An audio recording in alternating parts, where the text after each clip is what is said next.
I have a very important subject to discuss with you. It's called How to Be Successful in Sales. I've got 3 simple steps, and I think you'll find them interesting. If you follow these 3 steps, I think I can promise you that financial income will not be your problem. I've had a unique experience sharing ideas around the world, and I talk to a lot of salespeople from all kinds of sales backgrounds, people from various companies, handling various products, various services. And it's one of the important questions I get, how to become successful in sales. First of all, Mr. Schoaf, the man who helped me to change my life when I was 25 years old, taught me that success in sales was a very worthy objective. He said sales will get you the kind of income you want, and you'll learn a lot of lessons about people and about life and lifestyle if you get involved in sales, and I found out that that was true. So sales is a very worthwhile project to work on. The art of persuasion, getting people to buy, getting them to change, getting them to act, getting them to respond. And if you'll follow the 3 simple steps I've got for you to consider today, I think you'll find things will go much better for you if you happen to be involved in a sales career. So let me get right to it. The 3 fundamental steps for being successful in sales. Number 1 is very simple, and I don't know any substitute for it. The first one simply says, talk to lots of people every day. Sure enough, when I talk to someone who's involved in sales and I say, how are you doing? And this person may say, well, things aren't going too well at the moment. I'm not doing very well in my sales career. My first question always is, how many people did you talk to yesterday? And I find that sure enough, the person, instead of giving me this figure that I can jot down, how many people they talked to yesterday, they give me a story. They tell me that they had some places to go and they had some things to do and some things came up and so on. So no, they didn't talk to anyone yesterday.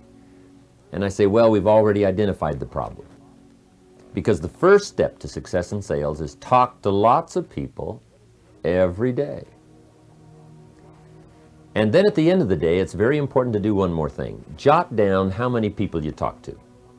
Just put a little number down somewhere in your journal. I talked to 10 people today. I talked to 5 people today. I talked to 3 people today. However many. Just keep track. It's a good idea to keep track of all the numbers, because just like a baseball player, to be successful, you got to know your batting average. You got to know how you're doing. Your contacts versus your presentations versus the close or the actual sale, and how much money you're earning. You got to keep track of all of those figures, because figures tell the story, and the figures don't lie. And there's one thing we don't want to do as we go through life, and that's kid ourselves. A delusion is probably one of the worst diseases to suffer. The guy keeps walking west looking for the sunrise. I mean, he just doesn't know, he doesn't understand. But this is the first fundamental for success in sales. Talk to lots of people every day, and at the end of the day, keep track of the numbers so you can go back over last week, you can go back over last month's numbers, and find out where some of the problems are. Okay? Now, if you talk to lots of people every day, I can promise you 2 things will happen. For sure. Number 1, you're bound to make sales if you talk to enough people.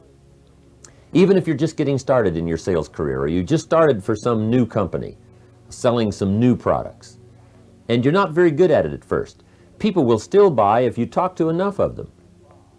Because I have found that some people buy for the strangest reasons.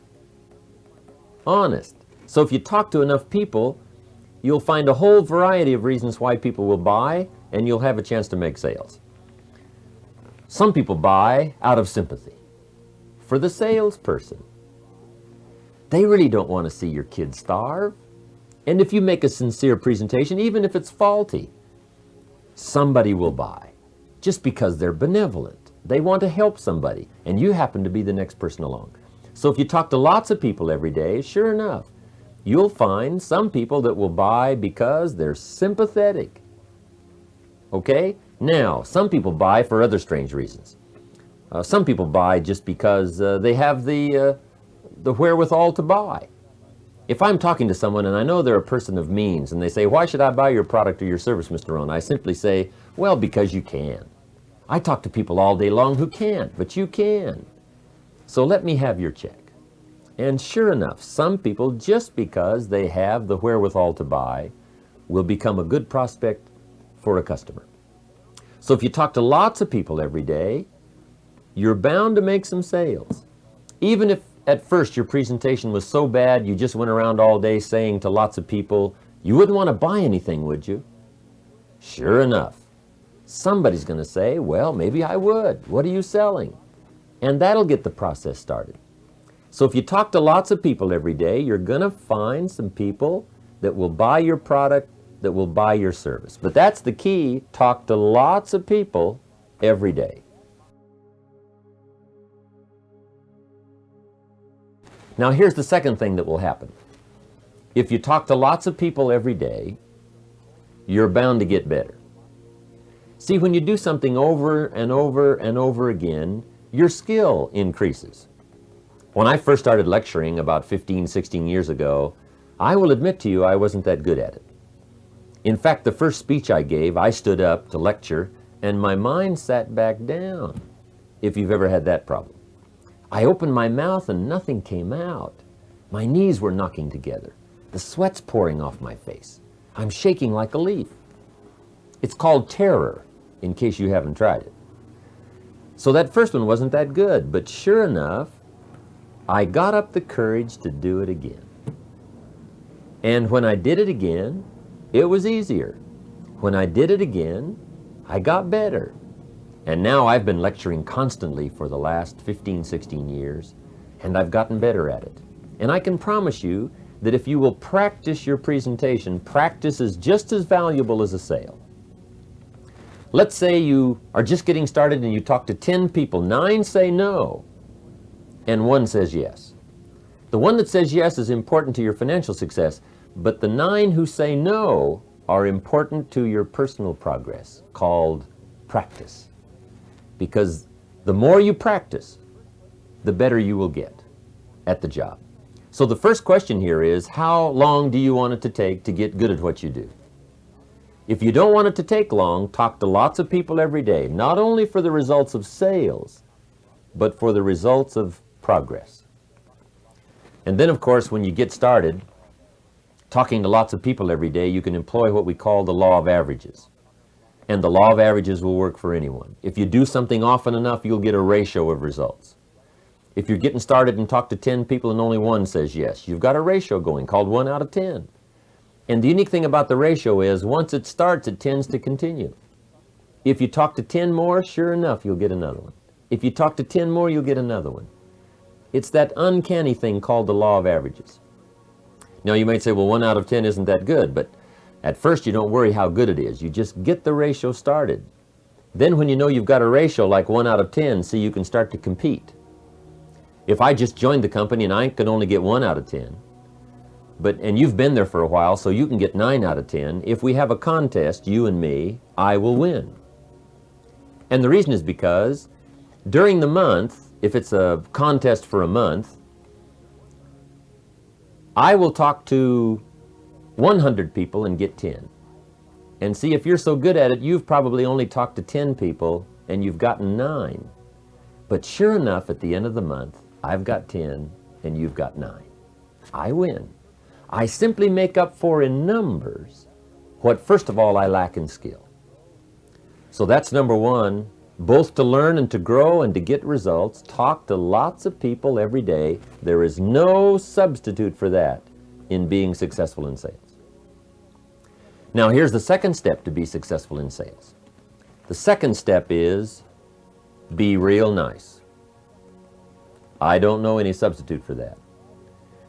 You've got to learn to be real nice. Attitude makes the difference in how these numbers finally work out, called progress. In affecting other people with words, we've found something very interesting in studying communication. It's 80% what you feel and only 20% what you know. It's not so much what you say as how you say it. Attitude makes the difference in results. Attitude makes the difference in the quality of life. Attitude makes the difference in the result in success in sales. It's how you feel. Most people are interested in how you feel, not just what you know.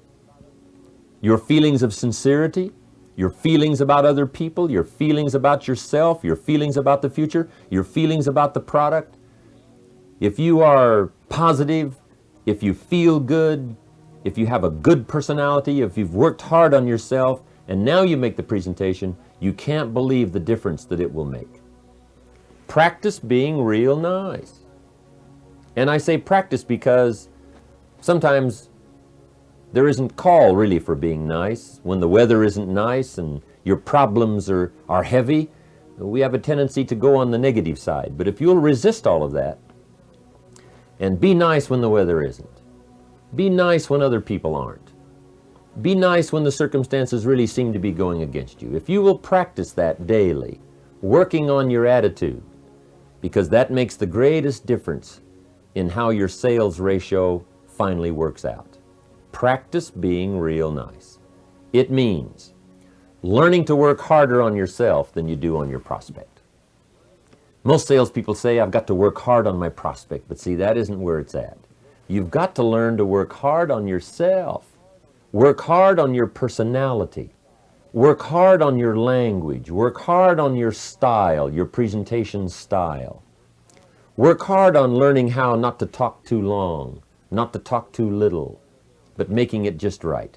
And make sure you understand other people's problems and difficulties. In sales, we learn when someone has a problem, you recognize it.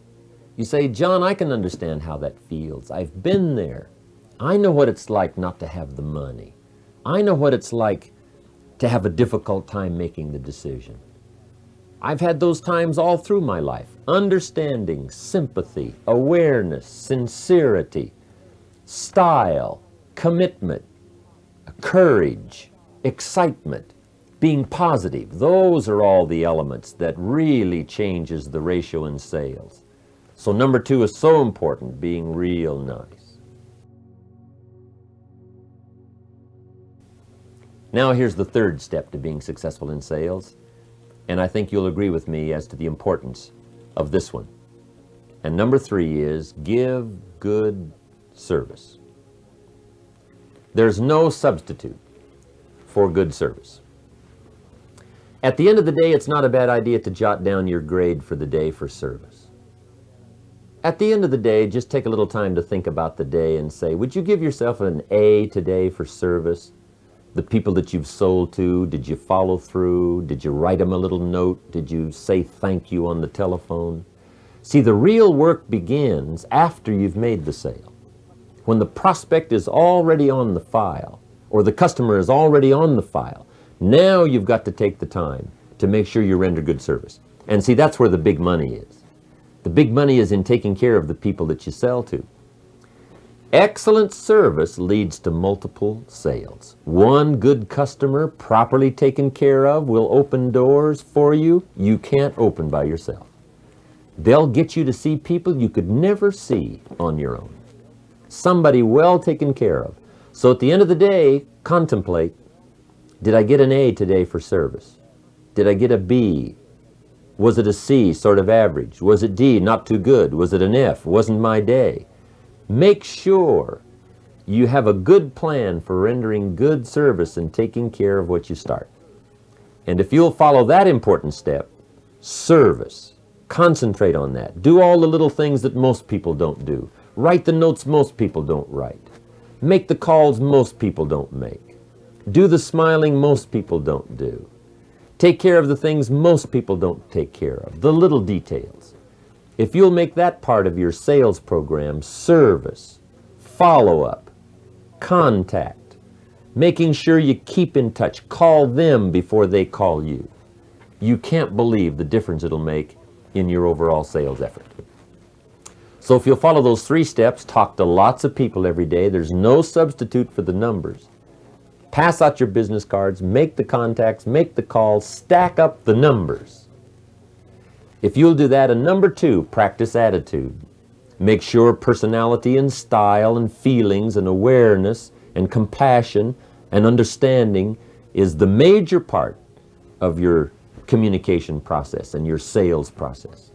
If you'll work hard on that, then if you'll find ways to give good service, not miss anything, take care of all the details, you will find that your success in sales will start to grow and your career will be promising beyond anything you can imagine. I want to thank you for giving me this time to come and visit with you. It's only been a few minutes, but I hope that what little we've had to say on this subject of sales will be important to you. And if I have a chance to see you again, if I have a chance to meet you again, I'll be happy for that. Make sure you're writing a good chapter this year in the storybook of your successful life. A chapter others might want to read someday. A chapter that'll be preserved. Something that your children will be proud of. Something that you'll be proud of. Make this an important year for you. Really pour it on. Stack up the numbers. Do the changing and the growing necessary. Concentrate on service, and you'll be successful.